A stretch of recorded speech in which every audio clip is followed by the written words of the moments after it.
We economic hitmen really have been the ones responsible for creating this first truly global empire. And we work many different ways.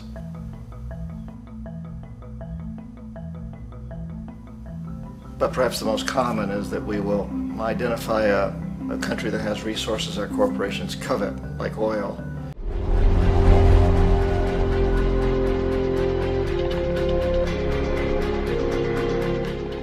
And then arrange a huge loan to that country from the World Bank or one of its sister organizations.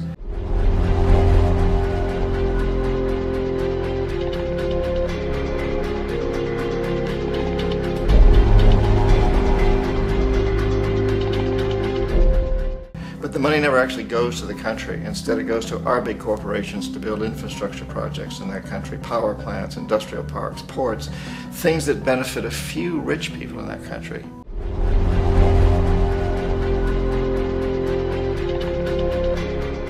In addition to our corporations, but really don't help the majority of the people at all. However, those people, the whole country is left holding a huge debt.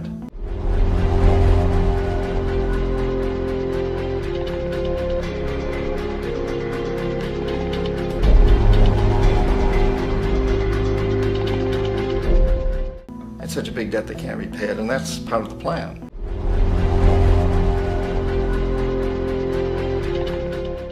They can't repay it.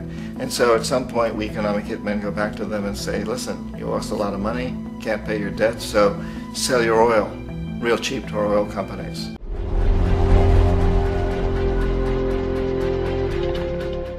Allow us to build a military base in your country, or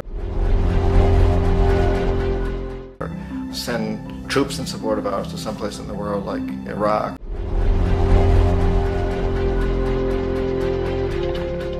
Or vote with us on the next UN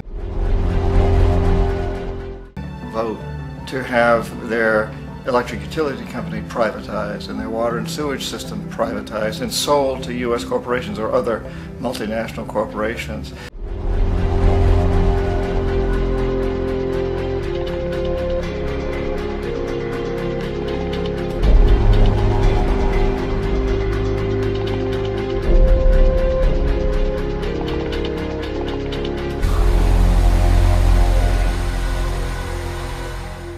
So there was that whole mushrooming thing, and it's so typical of the way the IMF and the World Bank work, that you put a country in debt, it's such a big debt it can't pay it, and then you offer to refinance that debt and pay even more interest.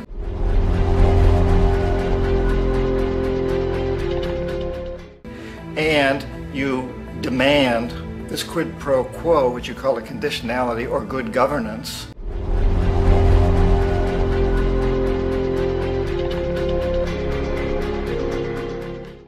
which means basically that they've got to sell off their resources, including many of their social services, their utility companies, their school systems sometimes, their penal systems, their insurance systems, to foreign corporations.